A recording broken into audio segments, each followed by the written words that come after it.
Thank you, Ankita, Akansha, and Priyanka for melodiously expressing the feelings for our guests.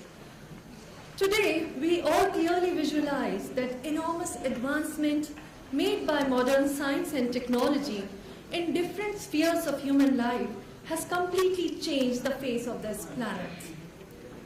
But don't we feel that our real prosperity does not merely depend on technical advancement, abundance of revenues, or the strength of our nation's fortification, or the beauty of our public buildings, but on the cultivated citizens, men of knowledge, understanding, and character?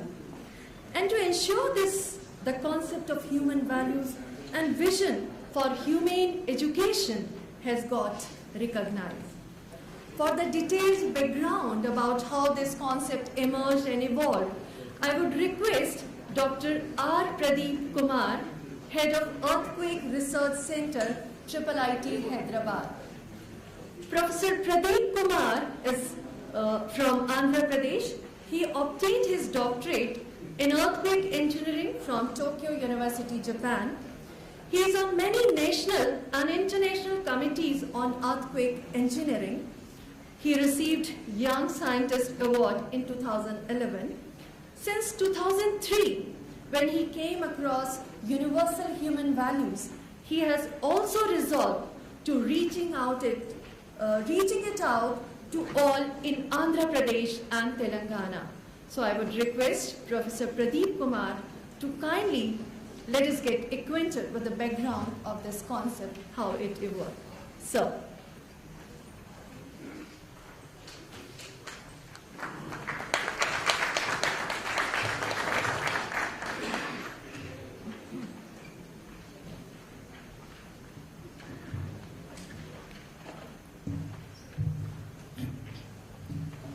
good morning, everybody.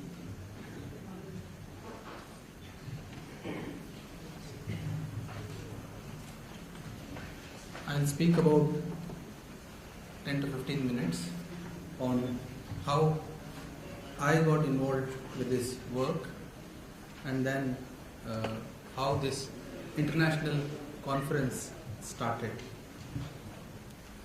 So if you look at a student life right now, especially school student life, so student or a child is starting, say, a nursery and up to graduation. So if you look whole this period, it's about 20 years.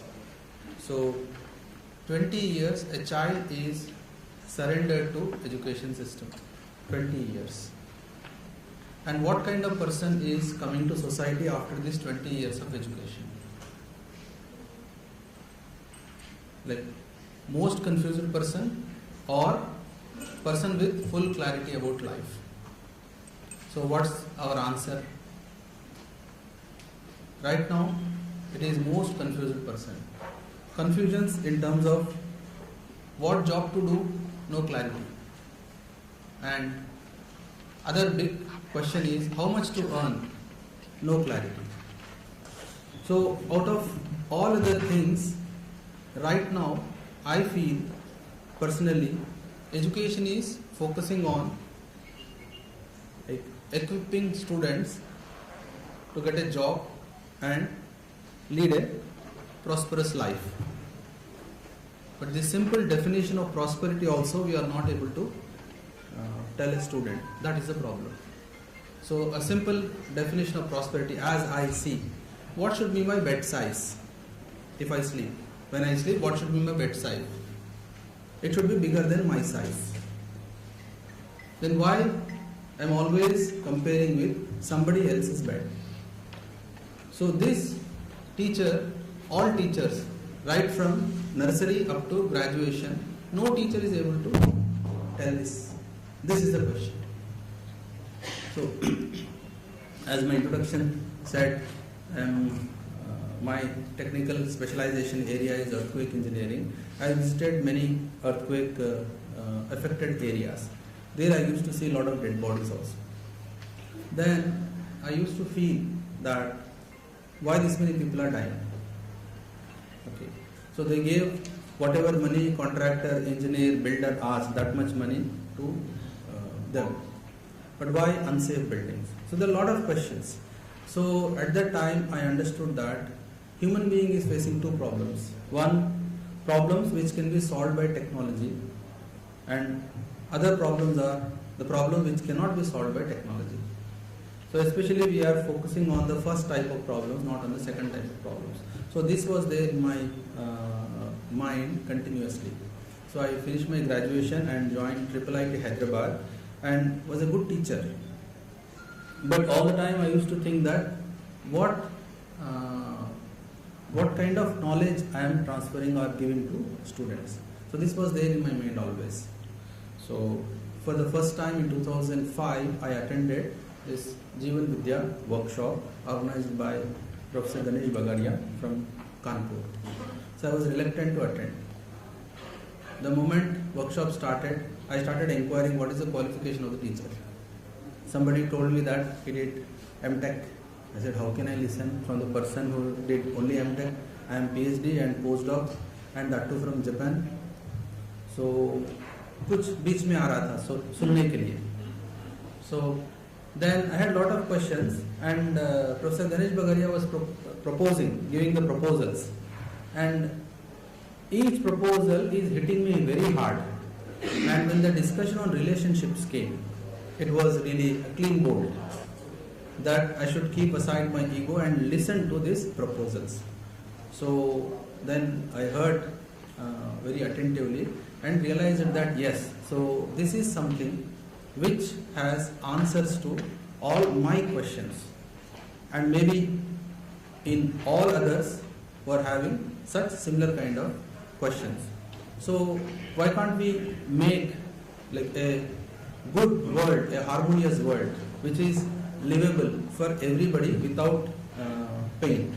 So at that time in IIIT Hyderabad we were thinking about doing something, like good course or proposing some good course to students, and then this content came forward. So this content has a good elements which is not sectarian, and it is applicable to everybody and leading towards harmony. So that is what was found, and then people in IIIT came together. Professor Rajiv Sangal at that time was the director of IIIT Hyderabad, and we started taking steps. So first time we introduced this as a curriculum, that is essential course in UG curriculum in undergraduate students, after discussing with all the faculty members and getting the consensus from them. So now this is one course where around 30 faculty members teach in IIIT. 30 faculty members. So we divide students into a group of 15 each, and two mentors will help students to explore. So mentor will propose this, give a proposal and ask students to put these things in a real life situation and come to conclusions. No conclusions are given by teacher. So that's how it is like an exploratory mode. And at that time some things were happening in my life also. So when this content I understood, there was a request from one ashram, which is Valmiki Vanaprastha ashram, to conduct this workshop, that is Jeevan Vidya workshop. Then I told this to my parents and wife that I am going to conduct this Jeevan Vidya workshop in Valmiki Vanaprastha ashram. So my wife didn't say anything. My wife told my mother. My mother seriously asked me. By that time, my wife and some of my family members saw Ganesh Bagaria ji. They were imagining that after 5-10 years I will become like that, in the dress dhoti, and so it's a very big challenge. Okay.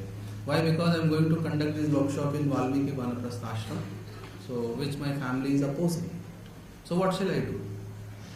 So I decided at that time, like if I go without their support, I can conduct this workshop, but it is very difficult to spread this knowledge in society. I want all of them together, means with me. So I gave, in reverse I gave another proposal to my family members, and I told them, that I'll conduct one first workshop to you, members of my family, and then if you say yes, then I'll go out and conduct. So first workshop of this Jivan Vidya or human values, what we are calling, I conducted in family. Believe me, it is very difficult to explain these concepts in family because we have lot of shortcomings and we have to slowly acknowledge those shortcomings and overcome those shortcomings. So that's where a new teacher will take birth and then slowly progress further. So after first workshop, all members of my family supported that yes, this content is good, go ahead and do it. Yeah, then like content was progressing properly, content means understanding of the content was going properly, and some teachers like thought that this should go and we should do some efforts to spread this forward. So in 2010 we organized in IIIT Hyderabad Vice Chancellor's workshop, and we had invited Governor Sri ESL Narasimhan Garu to attend this workshop, and usually these VC workshops sometimes VCs don't attend, they delegate it to their next person, their subordinate, to go and attend. So large number of vice chancellors attended because the topic is human values. So this was organized in 2010 in IIIT Hyderabad, and from there with that workshop we got a boost that yes, this is something we can put forward and request other institute to start similar such kind of courses. And then 2011 we organized the first international conference on human values in higher education, first international conference. So then Minister of MHRD attended that, and for the first time this international conference with the target of reaching it to all SAARC countries was envisioned. It was successful workshop for 3 days, international conference for 3 days, and the outcome of that was we could reach Bhutan, Royal University of Bhutan. Their support we got in this international conference.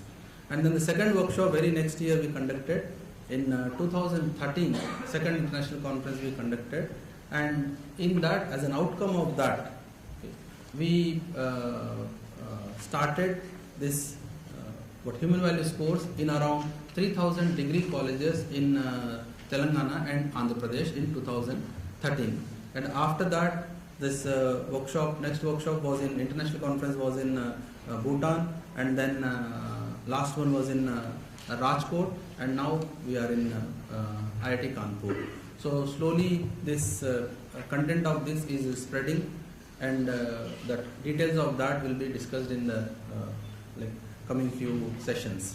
So with this I would like to stop here, and other details I'll speak after the inaugural session. So thank you very much.